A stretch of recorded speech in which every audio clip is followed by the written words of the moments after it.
I'll introduce. What's going on, everybody? Welcome to Mental Misdeeds. We're on, I don't even know what number it is. What, 8, 9, 10? But 9, I 9? think. Okay, Yeah. naughty number 9. Welcome to episode 9 of Mental Misdeeds. As always, you can go to taxationistheft.info. They are our friends and sponsors. You know what it is. This is a Strobe Light Entertainment production. And it's the 29-year anniversary of Waco, of the massacre at Waco.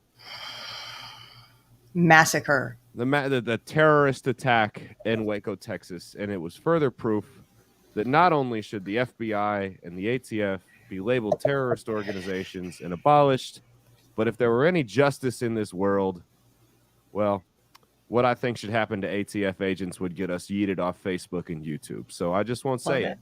But go ahead and bring up our guest for the day. All right, guys. This is Mr. Spike Cohen. He was the VP Libertarian presidential candidate, and he is also found at You Are the Power at spikecohen.com, as well as Muddied Waters Media, where he hosts a couple shows over there.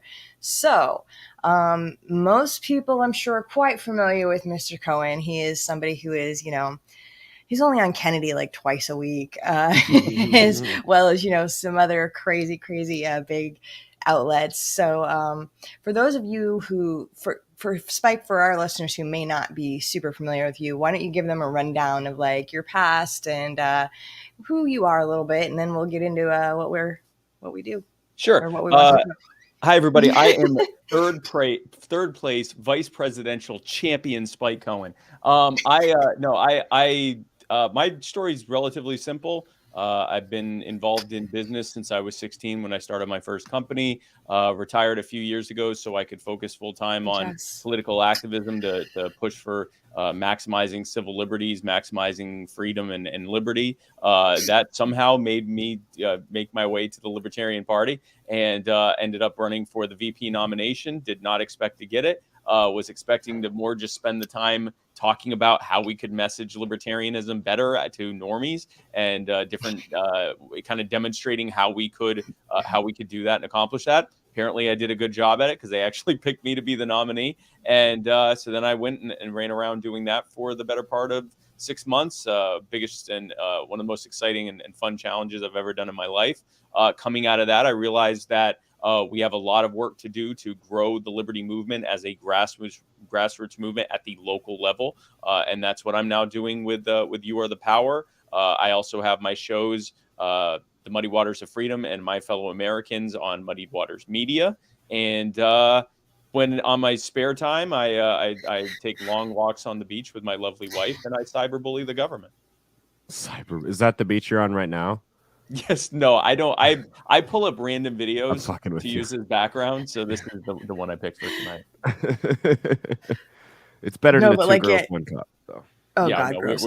Spike is very well known for bullying the ATF, and that's what I think a lot of people in our movement think is just so neat. Like every time they post something and they think they're, for the greater good or whatever the hell their message is that day, and you're right in there going, here, you suck, and here's how, and look at all these facts, and it's great. Yeah, I figured if they're gonna give me a blue check mark, I'm gonna try to use that bit of evil for good, and so that's pretty much what I've been doing because it's amazing how much more you can show up on people's on their news feeds and then the algorithm or whatever if you have the check mark. They gave it to me because I was a VP candidate, so now I'm using it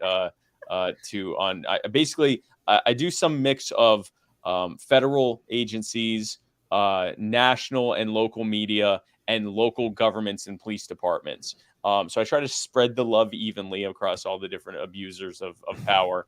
And we've actually, we talk a lot about the ATF stuff, and, I've been able to go on there and blast them. I'm actually more proud of the work I've done at the local level. We have successfully gotten, I think at last count, we've gotten one city. I always forget. It's either one or two city councils, 2 police departments, and 1 sheriff's department to delete their entire page, and so because they can't legally block people from commenting, right? And they can't delete comments. They can't delete comments. And it's questionable whether they're able to do this thing where they limit who can comment. I believe once that's actually brought to court, they're going to rule that they can't do that either. But regardless, a lot of them don't know they can do that, apparently. So they will just delete their entire page, which I'm fine with. Go be status somewhere else. Like, you know, if you're going to go and try to use social media to spread your BS, then we're just going to, and really, we jokingly say I'm bullying them, but really all I do, like you said, I really just give them facts. I'll be like, hey, remember when this happened? Why didn't you do this? Or you know, why didn't you mention in this article that you did this, and this, and here's the proof of that. So I mean, it's kind of like bullying, but really we're holding the bullies accountable. Exactly. Like, you know, why are you spending your time on this? How many rape kits do you have, and how many unsolved murders are in your county right now? Like, let's focus on that kind of shit instead of stealing things from people. How about that? Exactly.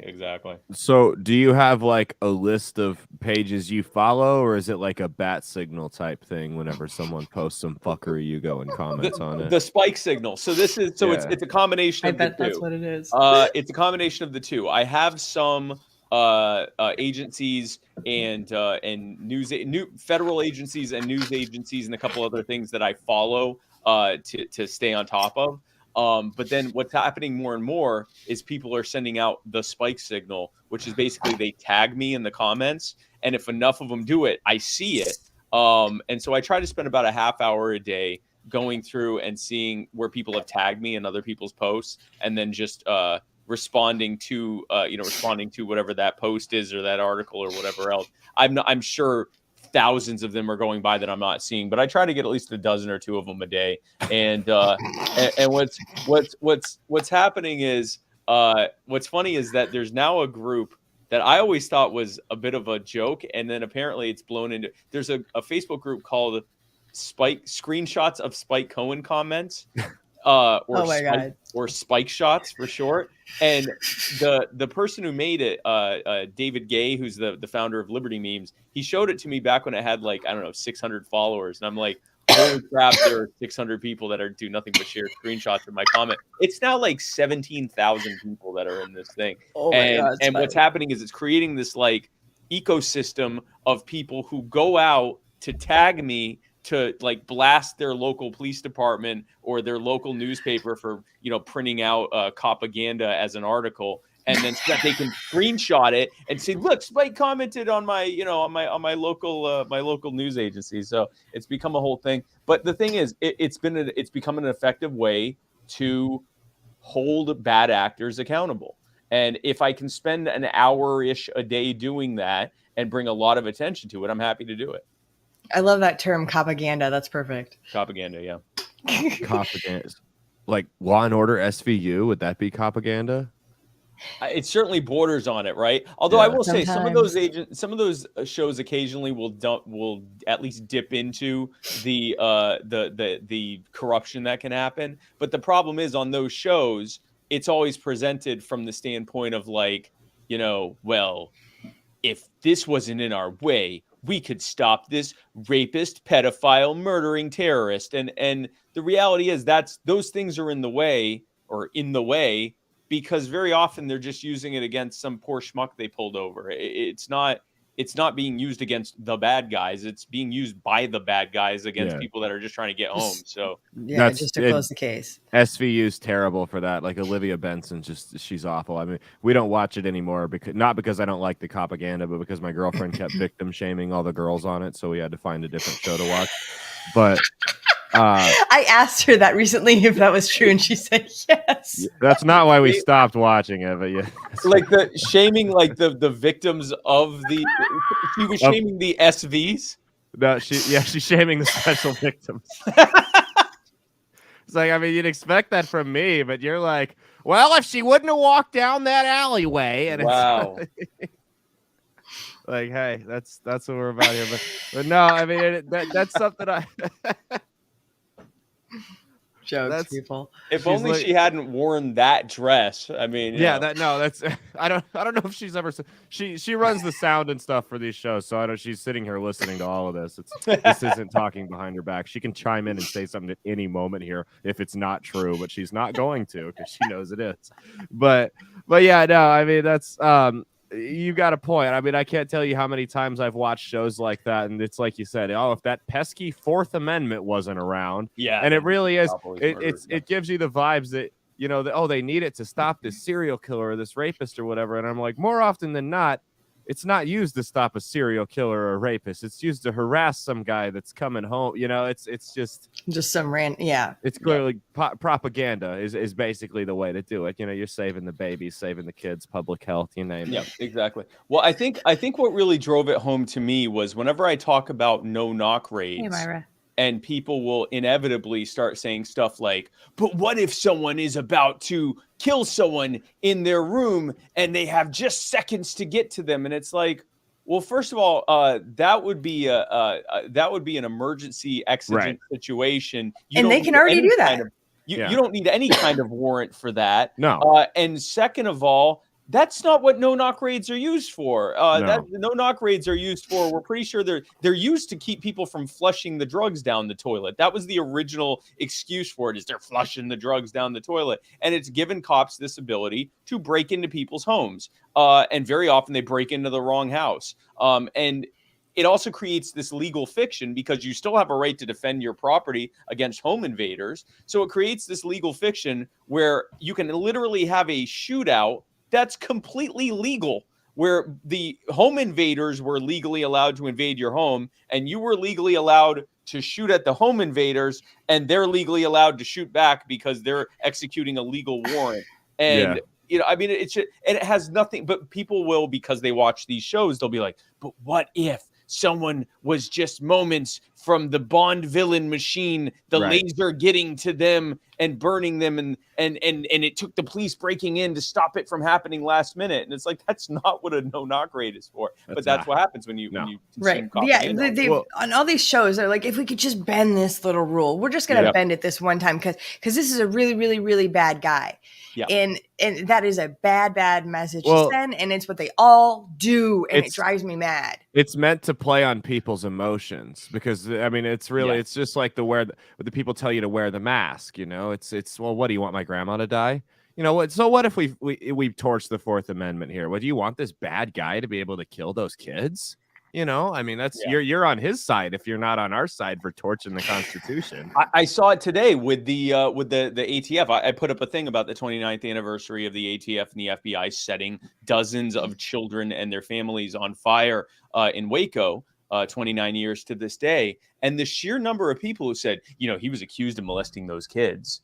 And it's like, okay, first of all, let's put aside the fact they never had, as far as I understand, physical evidence of that. But let's say he did. Let's say he raped every single one of those kids. The best way to deal with that is clearly to set them all on fire.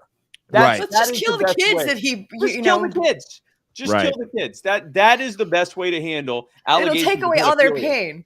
Yeah. And it was not. And also, I mean, putting aside the fact that the ATF has nothing to do with child sexual abuse, that's not why they were there. They were there because they suspected that they were really there because they were trying to get they were trying to keep their budget from getting cut. But the ostensibly they were there because of allegations that they were illegally modifying weapons, which also was never proven. And despite the fact that David Koresh left the compound multiple times to go to town, sometimes by himself or with one or two other people, they could have easily arrested him multiple other times. They wanted a standoff. They wanted everything that happened. They wanted to kill people. They wanted to say this was a dangerous cult that was trying to take over Waco, Texas, and only through the continued funding of the ATF and the boost of funding to the Department of Justice. This was before Homeland Security. The Department of Justice and the FBI and the ATF and other similar agencies. Can you stay safe from these murderous cults that are threatening to destroy your community?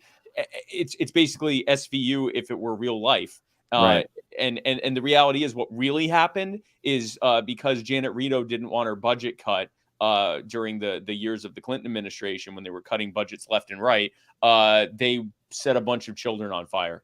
Yep. That's actually what happened. Koresh went jogging down the street daily. They had undercover cops inside of Waco. They knew that. And if he was such a bad guy, they could have snatched him up on the street and saved all those kids from further victimization. Yes. Without having to go, oh, Jesus, fuck, I'm a stick.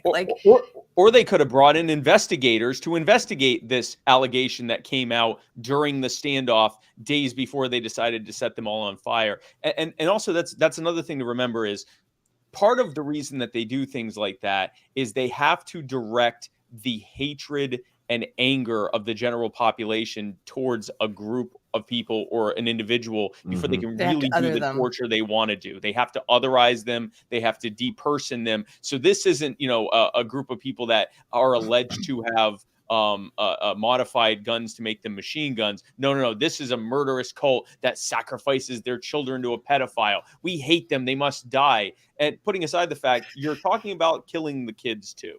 Right. And they did kill the kids too. Well, I mean, it's not against the law to be a weirdo and have weird beliefs. Like, no. Let them do their own thing on their weirdo compound. You know what I mean? As long as they're not hurting children, like go and investigate that. Great. Exactly. But investigate that. You killed everybody. Yep. There's, how many investigations of child abuse take place in this country every day and a single gun is never drawn. So I feel like it could be, and BS. They're investigating people that are armed and stuff all the time, but some reason it's only ever ended in a smoke show like that one time. So who knows? Maybe it's just a one-off. Probably not. But no, you're talking about the othering, and I really feel like you're seeing that now with a lot of Russian Americans. Absolutely. Specifically immigrants. Terrible. It's disgusting. So I actually made a point of putting up videos of Russians protesting the war. And the reason I was doing that, and there was multiple reasons for it, was to say, to the people of Russia, you can't say this is the Russians want war. Vladimir Putin and, their military industrial complex want this war in the same way that the U.S. and NATO and their military industrial complex want the wars that our government's engaged in. It's not the people that want that. And I remember during the days of the Iraq War, like everyday Americans were being demonized and, they were the bad guys and things like that. And then we were demonizing the Iraqi people and the Afghanistan people, or our government and media were. And it's like, these are all the innocent people. These are the pawns in these endless murderous chess games that are happening. And the average Russian, the hatred that is being displayed towards Russians, like this is McCarthyism all over again. It's there's no love lost with an authoritarian regime like that of Vladimir Putin's, but the Russian people are the main everyday victims of that regime. Right. Like they're not, and our sanctions. And frankly, even the Russian military and our sanctions, exactly. And the Russian military, the 40,000 troops that have died, supposedly, that were sent over there and told this was going to be some, easy operation. And instead they walk into a hail of gunfire. Like there are many, many people that have been victimized by lies from much more powerful people. I think we should direct our anger at the people in power, not on everyday people that are, just kind of in harm's way, find themselves in harm's way. And that's the point I made, is it's not the people that are othering the Russian Americans, it's not fringe nutcases on Twitter. I mean, you saw Eric Swalwell, that's a sitting congressman, say that Russian college students in the United States should be not only kicked out of school, but then kicked out of the country. Like, come on. Yeah, I mean, these sanctions, we have no... people think they're hurting Vladimir Putin with the sanctions. He doesn't care, man. If you're a Russian American and your family's back home starving, you can't wire them money. You can't send them money. It gets flagged, and you could get put on a list.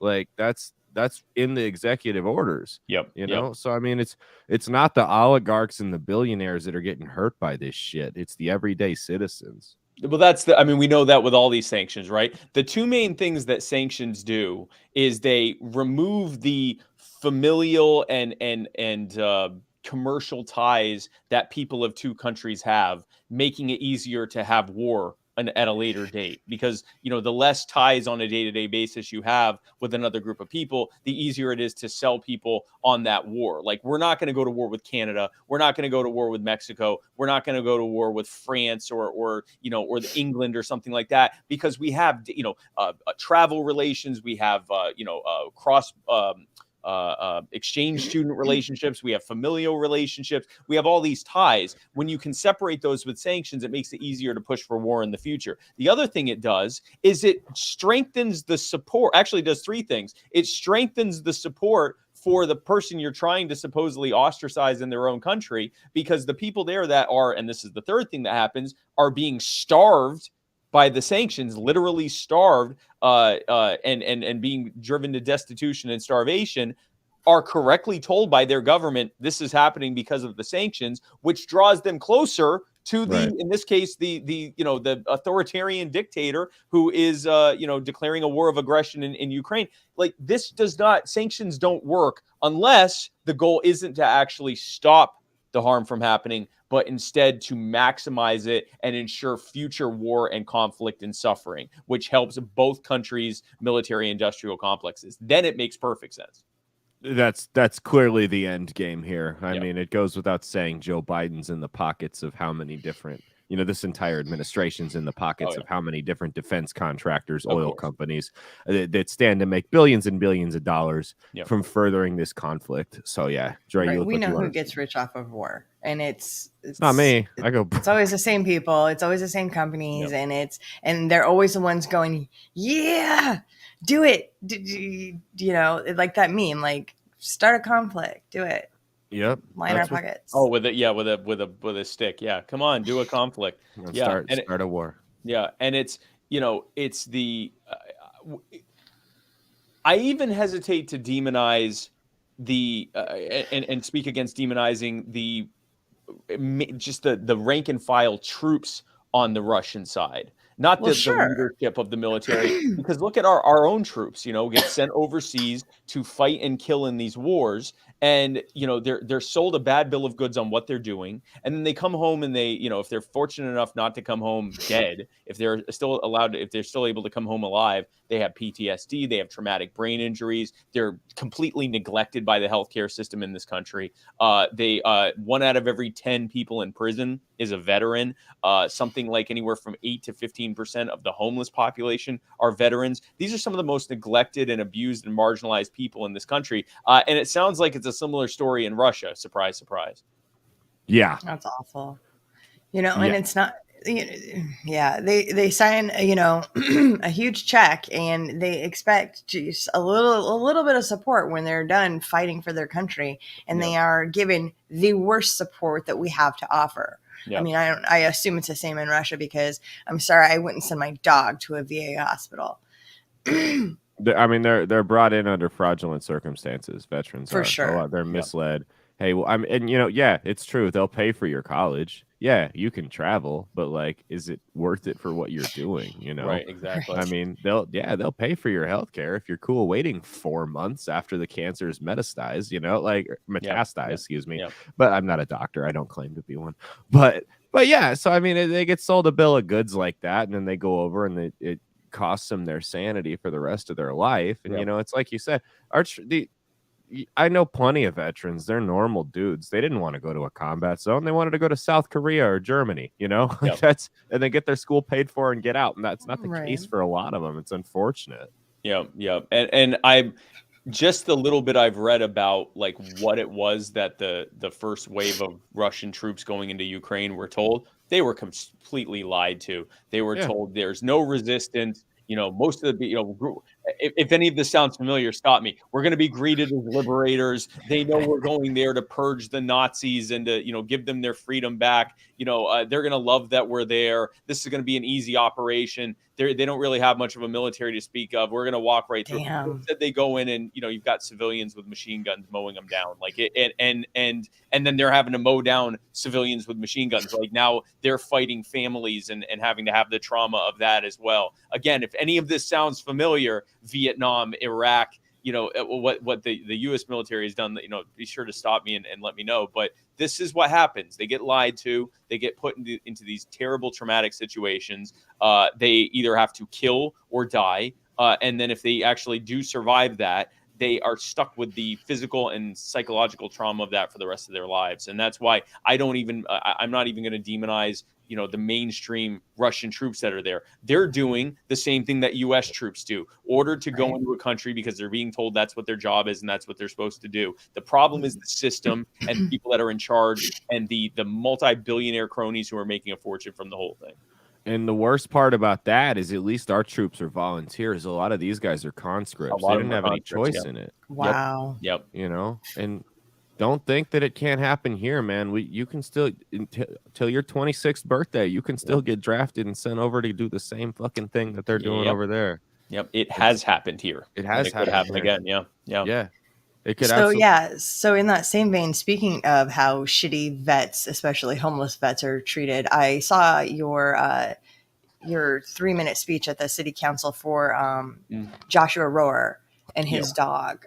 For people who don't know about that situation, oh my God, first of all, why were the police even speaking to this man to begin with? How did this get to where it is today?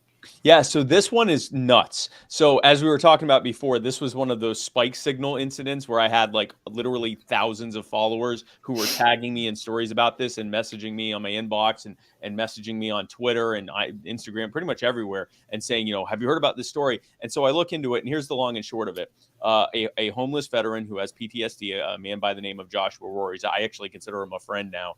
But Joshua Rohrer was walking down the street he was walking down the street with his service dog, Sunshine.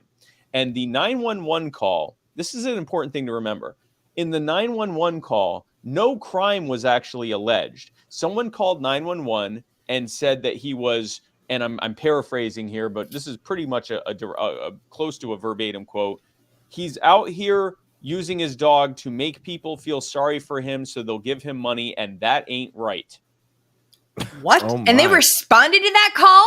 They responded to that call. So if you look it up, you can look up Joshua Rohrer 911 call, and it's like a 3 or 4 minute call where the dispatcher is trying to figure out, like, what is happening? Like, what is the crime? Why are you calling us, basically? And that's part of the problem is the law is they have to respond to that. They do. That's the fucked up part. They have to respond if a crime has been committed or alleged, or if there's an endangering situation happening. And so what happened was finally, after a few minutes of this dispatcher saying, ma'am, did something, like, is someone in danger? Is there something bad happening? She said something along the lines of, oh, well, but they're by the road and that could cause danger. So the dispatcher's like, okay, fine, we'll send someone out. Unfortunately, she sent out Maurice Taylor III, whose father, Maurice Taylor Jr., happens to be in charge of internal affairs. And Officer Taylor went up to Joshua. He asked for his ID. Joshua gave him his VA card. He didn't. Now he does, but he didn't have a state ID. So he gave him a VA card. Officer Taylor said, no, this isn't a legal ID. That's not true. It is a legal ID. It works perfectly for identification. Yep. And Joshua tried explaining it. And then here's where the stories differ. So Joshua says, actually, I'll say what the officer. So the officer and the responding officers, Gastonia Police say, this is in Gastonia, North Carolina. And Gastonia Police say, Joshua was resisting arrest. And in the course of us trying to calm him down and detain him, his dog Sunshine bit Officer Taylor. And so Officer Taylor had to tase Sunshine to protect himself, and then arrested Joshua for misdemeanor panhandling, which is a citation offense. It's like, here's the citation, show up at this date so he arrested him for this. And what Joshua says happened is, I gave him my ID. He became belligerent. He started attacking me. Sunshine was nowhere near him. I told him that he's not allowed to separate me from my service dog, which is true. That's against federal law. Yeah. You can't do that. And he responded by tasing Sunshine. Now, here's what we know. We know that all of the eyewitnesses there back up what Joshua say. We know that the taser prong is still in Sunshine's service vest in the back of it, meaning that she was facing away when he tased her. We also know that this could all be easily cleared up because Officer Taylor, and I believe other officers that were responding, have body cam footage that would show everything that's happening. Now, you're going to be absolutely shocked to discover that the police have been fighting in court to stop the body cam footage from being released. No I know. way. It's insane. So, Did the so dog I saw live? that they let him see it. So that is odd to me. They have to. They have to allow him to okay. see it. They're required by law to allow him to see it. But both he and WCNC and another local paper, they petitioned to a judge to have it released. North Carolina has a weird system. You have to actually petition to a state judge to have it released. The police argued that they can't release it until the trial commences, the trial that they will not allow to go to trial. They keep pushing it back, keep pushing the date back, again, for a misdemeanor panhandling charge. And also, wasn't the body? I saw that the body cam footage was 2 hours long. They harassed this man and killed his dog over 2 Oh, they killed the dog? hours. Well, the dog is dead. Oh, yeah. the dog So died? here's what happened when they tased Sunshine and they released or they arrested Joshua. And they surrendered Sunshine to an acquaintance of Joshua. Sunshine was trying to find Joshua, escaped and ended up running into traffic and dying. Oh, so the taser. Okay. She didn't die because of the tasing. But she was put in a situation where she was separated from Joshua and trying to find him and ended up dying as a result. That wouldn't have happened if they had just left Joshua alone, not broken federal law by separating him from his service dog, not wrongfully arrested him, not tased the dog. They created all of this. And again, I continue to believe the person who I believe is the victim here until they release the footage. If they have nothing to hide, then they have nothing to fear. They tell us that all the time. So let's see the body cam footage. Let's see the footage and we can see what happened. I think you'd think that if the body cam footage was on their side, that could just settle the whole argument. So they're saying that they won't release it until the trial, but they won't have a trial. So they're just not going to release it. And they're saying the reason they did it, they said that they were worried that it would compromise the privacy of Joshua, who is pushing for it to be released. And a judge looked at that and said, okay, and ordered for it not to be released until after trial. Jesus Christ. So that's what we're up against here. Now it gets even worse because this is not some isolated incident of abuse of veterans and homeless people in Gastonia. It never is. At the same time that all of this is happening, there's a pastor there by the name of Moses Colbert, and he has a church there. And for the last 2 or 3 years, he has been feeding and housing homeless people in his church. There's been no incidents. He's fed between 45 and 50 a day. Those numbers have not risen. There's been no surge of homeless people to come to Gastonia to live on the streets and occasionally stay in Pastor Colbert's church. The specter of God forbid homeless people are allowed to be inside of someone's building voluntarily. And so back in January, the Gastonia government sent him a letter saying, you are not zoned to be a homeless shelter. Well, there's a reason for that. There is no zoning that allows a homeless shelter in Gastonia. Oh. So they told him you were operating illegally. You can't do it. Since then, 17 homeless people have died. Well, that number's gone up since the last video I saw. It was 14. It was 14. Now it's 17, and it might have gone higher. And it's not even that cold there. They're dying of a combination of exposure to the elements and an overdose, which, by the way, in talking with a lot of homeless advocates and former homeless people, often the overdose is the overdoses are happening. It's kind of a bit, it's a combination of either suicide or someone taking a bunch of drugs to cope with the fact that they're living outside and being exposed to the elements and the depression and destitution of dealing with that and all of that. This was not, put it this way, it was not happening for the 2.5-3 years that Pastor Colbert had them in his church. That there was no problem there. There was no incidents of crimes or abuses or anything else. Literally, they just decided that wasn't going to happen. Now, what's happening at the same time is they're applying for a lot of state and federal aid to help with their homelessness problem. Now, you can't push for aid if someone else already solved it without taxpayer money. Right. So that's what's happening there. But then there was an incident about 3 or 4 years ago where a 74-year-old veteran whose name escapes me at the moment, James, I forget his name at the moment, but he was recovering from surgery at his home. Police performed a wellness check several hours after a call was made from a neighbor saying they were concerned about his safety. So they came at midnight, broke into his home When this 74-year-old man responded to people breaking into his home and then his room by pulling out a pistol, they shot him dead immediately. Then they investigated themselves and found out they did nothing wrong. But it goes back even further than that, because in the 1990s, starting in the late 80s and ending in the early 90s, there was a group of officers called the Eagle Team, which was supposedly a rogue group of officers that no one else in this small town police department or city government knew anything about whatsoever. It was I think 6 or 7 officers who went around all day long on a campaign of harassing, torturing, and brutalizing and assaulting homeless people. This went on for years until one of their victims basically turned state's evidence, got in touch with the ACLU and the federal government. They were prosecuted and they were all either fired or arrested. That victim committed suicide. Now, the interesting thing about the suicide he committed was that he did it using a long rifle that he would have had to use a stick or some other implement that was never found to be able to actually pull the trigger. And he also left a suicide note, even though he was illiterate and could not read or write. Amazing.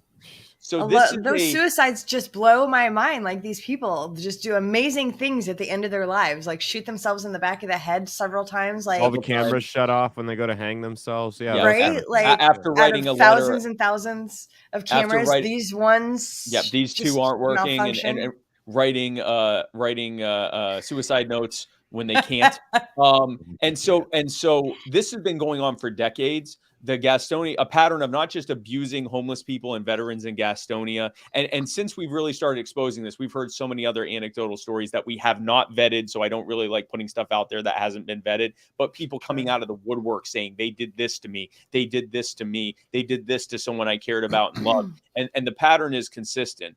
A wanton disregard for lives, rights, and property, and a complete refusal to hold anyone accountable ever in government that does this in Gastonia. And that's why Joshua's story was enough to get me to show up. What I've heard everywhere else has been enough to make sure that I'm pushing for justice, not just for Joshua and for Sunshine and for Pastor Moses and for Mr. James and for, I believe his name was Ben Hanna, the man who committed suicide. Ronnie Biddix, who helped to expose this and was threatened with his life for many years. He was a bail bondsman who helped expose this. But justice for the entire veteran and homeless community in Gastonia, and frankly, everyone in that town who just wants justice and wants the bad actors in government to be held accountable. And we're not going to stop until we get it. So do they have somebody, some legal representation for Daniel and for the pastor? Because it sounds like they need it. So Joshua is being represented. My understanding is that they are working on getting someone that can represent him for like a lawsuit against the city and other things like that. I am staying out of that because that's his legal concerns. I'm more kind of supporting him now as his friend. I met him during all of this, but supporting him as his friend and pushing for the policy changes that we want to see. If and when I am asked to help with the legal aspect of it, I'm happy to do so. I've not been asked, so I'm kind of staying out of that. But in terms of, we're just fighting to what we're calling for is release the body cam footage, put pressure on your police department to change policies and to be held accountable when bad actors do harm.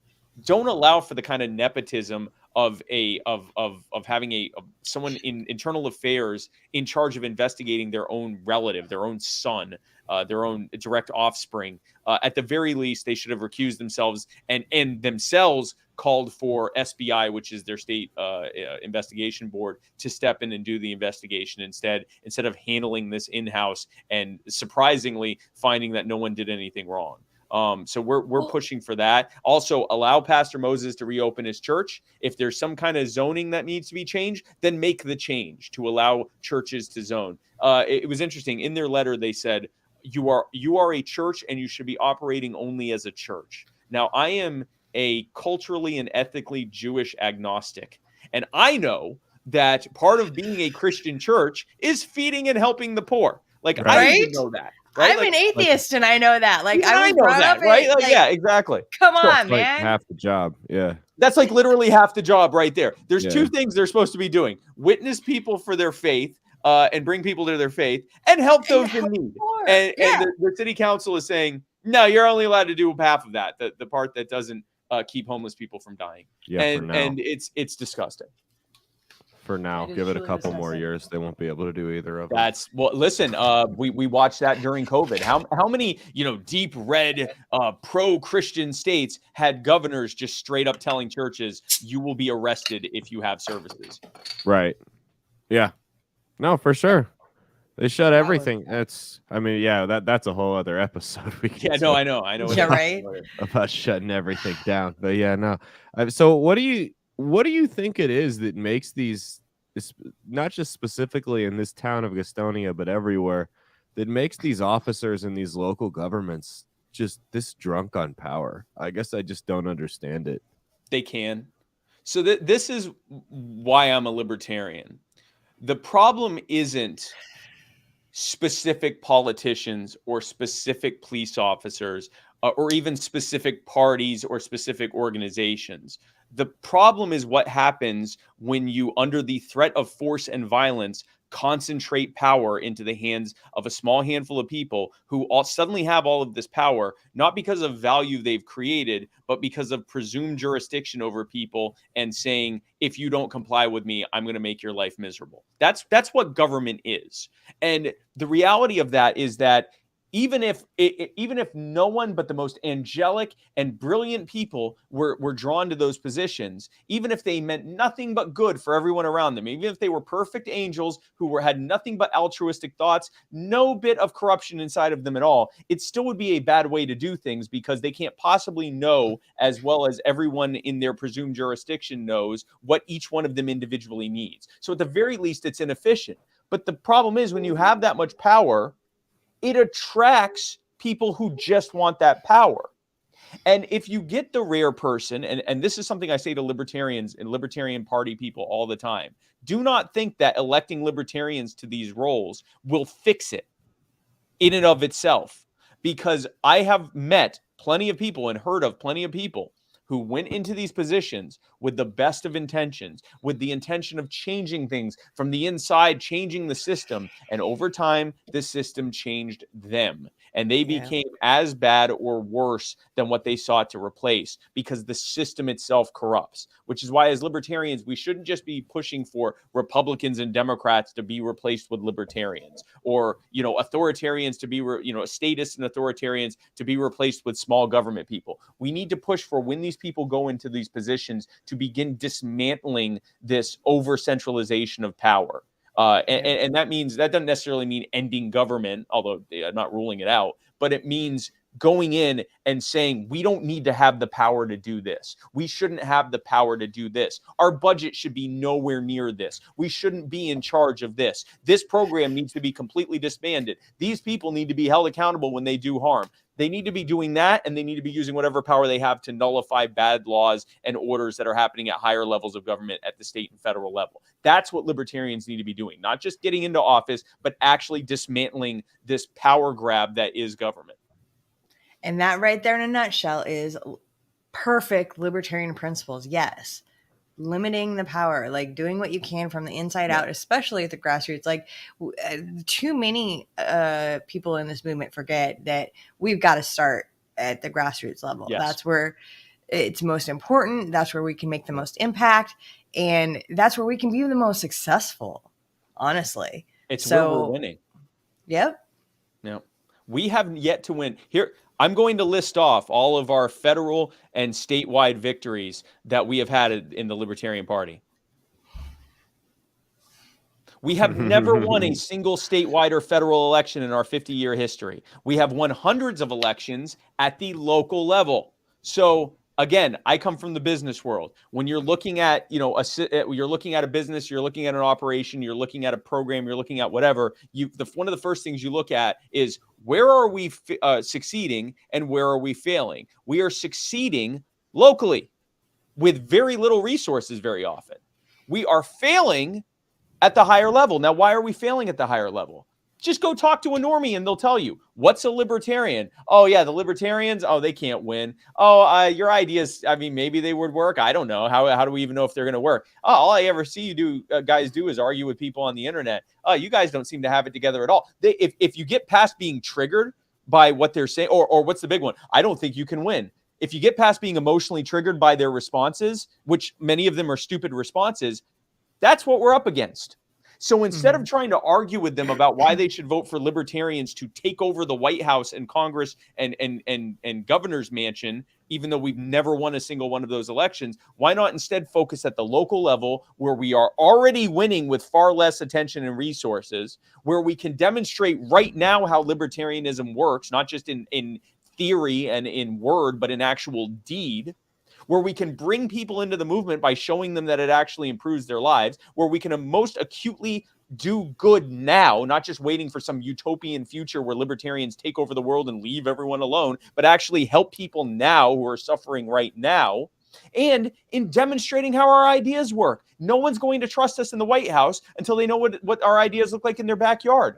And we can also show people the power that they have. Because right now, something like 40% of voters don't even vote because they look at this system and they go, this is an immovable Leviathan I have no control over. What happens when you show them that their city council can nullify the war on drugs and the war on guns and mandates and everything else at the local level by ordering their law enforcement not to cooperate with it?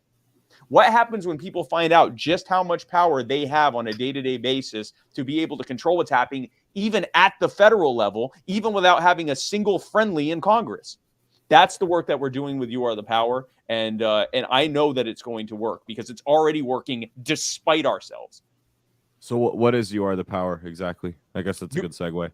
You Are the Power is localized, grassroots, single issue activism. And when I say single issue, I mean any single issue. So, for example, on the thing with Joshua Rohrer, the single issue we're working on is police accountability. Another single issue we're working on is, getting government off the back of a church trying to help, the homeless there.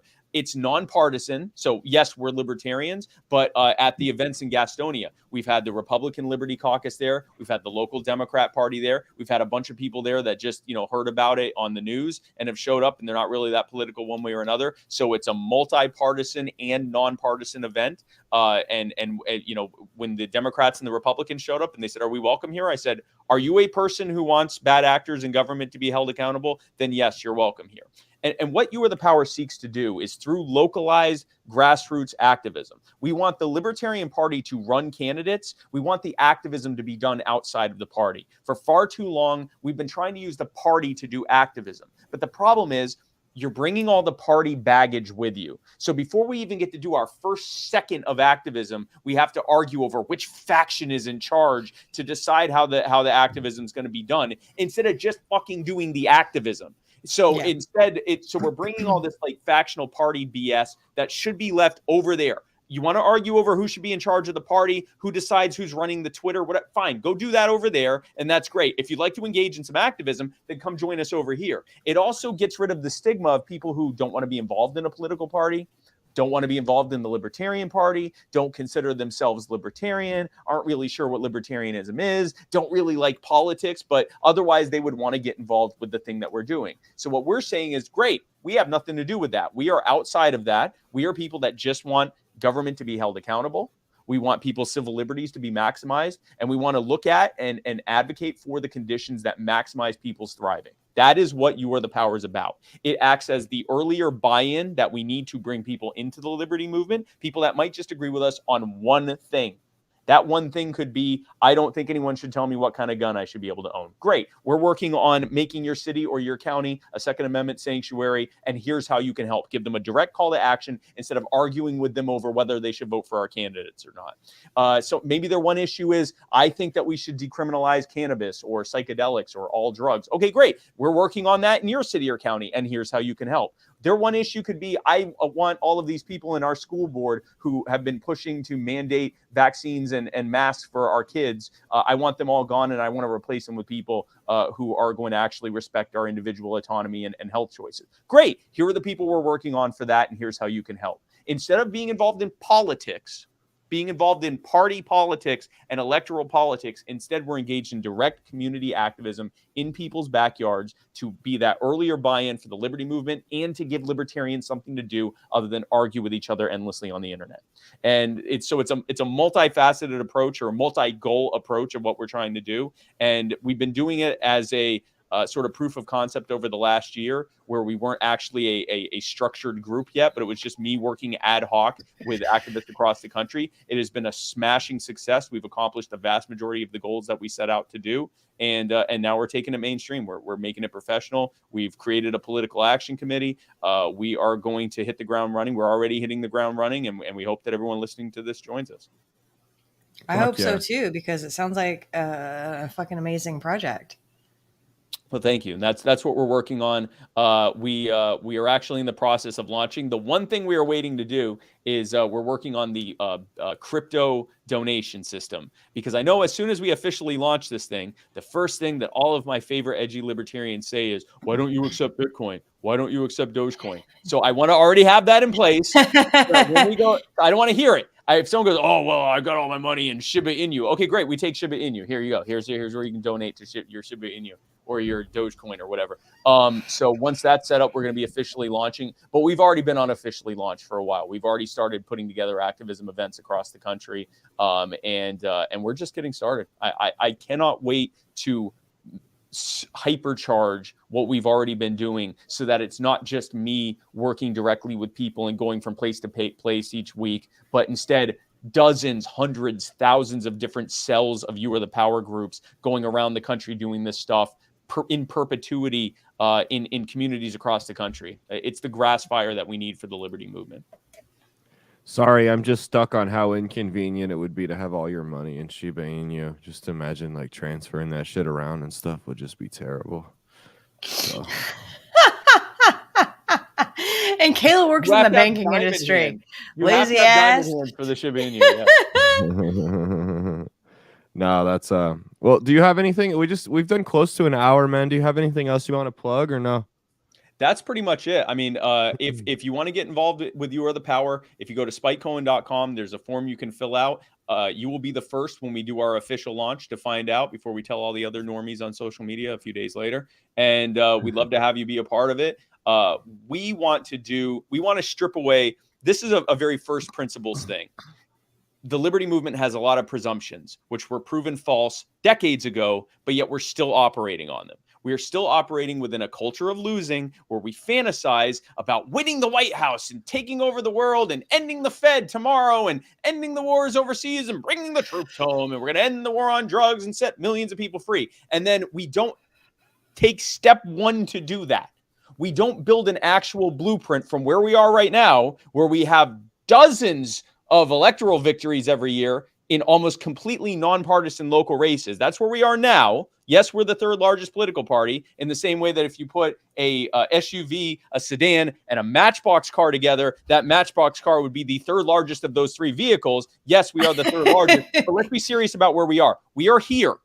We are talking about being here, and for 50 years, we have not built a blueprint and instead have fantasized, followed by coping. I'm sick of that. I don't want to fantasize and cope anymore. Instead, what I want to do is build that blueprint. We have a blueprint for how to do it, and that blueprint is continue to win locally, getting people elected locally, winning on local issues that resonate with the vast majority of people there, demonstrating how liberty works, getting rid of the infighting by decentralizing things and working on a swarm model instead of demanding that everyone have some democratic election over who the vice secretary is first, and instead actually doing activism now. Doing activism now, helping people now, growing the liberty movement now, bringing people into liberty now, and working our way up to where we can eventually do all the things that we fantasize about, and where they aren't fantasies, but something we're actually making attainable goals towards a blueprint of doing. That's what we're doing. And if you want to be a part of it, spikecohen.com, fill out the form, and you can be a part of the grassroots movement, Army for Human Liberty. And I can't wait to work with you. This is Spike fired up, and I fucking love it. I love you, Spike. I love your fire. I love your passion. And, you know, you have a great message to get out there, and you do incredibly well at delivering it. So, you know, I wish you all the best of luck in everything. Seriously. Not that I think you need it. You've been already so successful in everything else you've done. So you're a young guy, and you've done amazing things so well. So great so far. I expect more great things. I'm sorry, young man. One day you're going to fail, Spike. I appreciate that, and thank you, and thank you for the opportunity to spread it out there with You Are the Power. That's really my main push right now. a lot of times I get asked, are you running in 2024? I don't know. And I don't even really care right now, because right now what we're asking is who is going to be the next person to score the margin of error?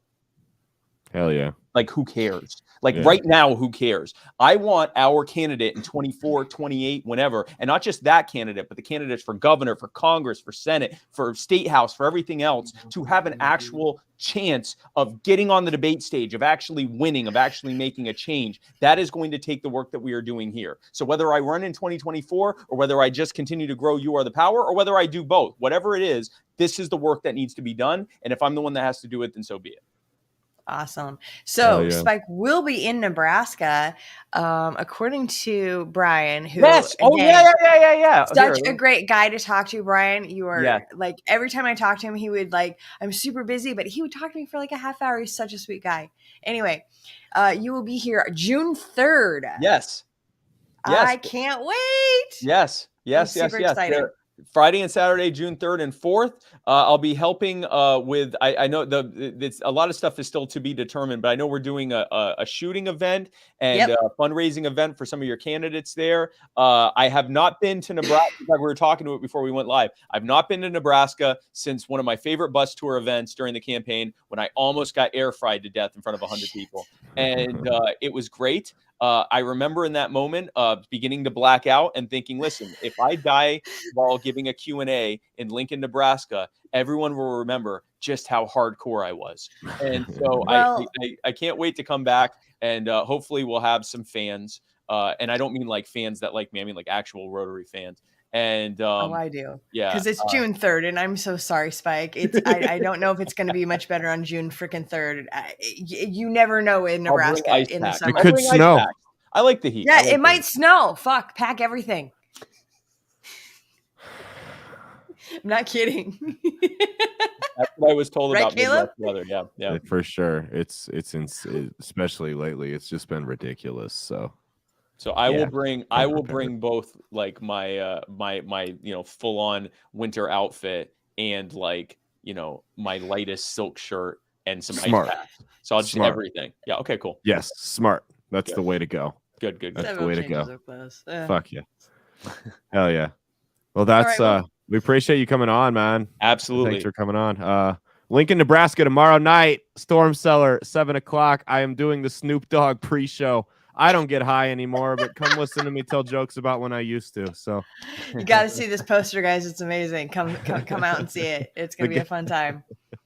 Yep. All right, y'all. We'll see you later. Thank you very much. Bye. Thanks, Mike. Thank y'all.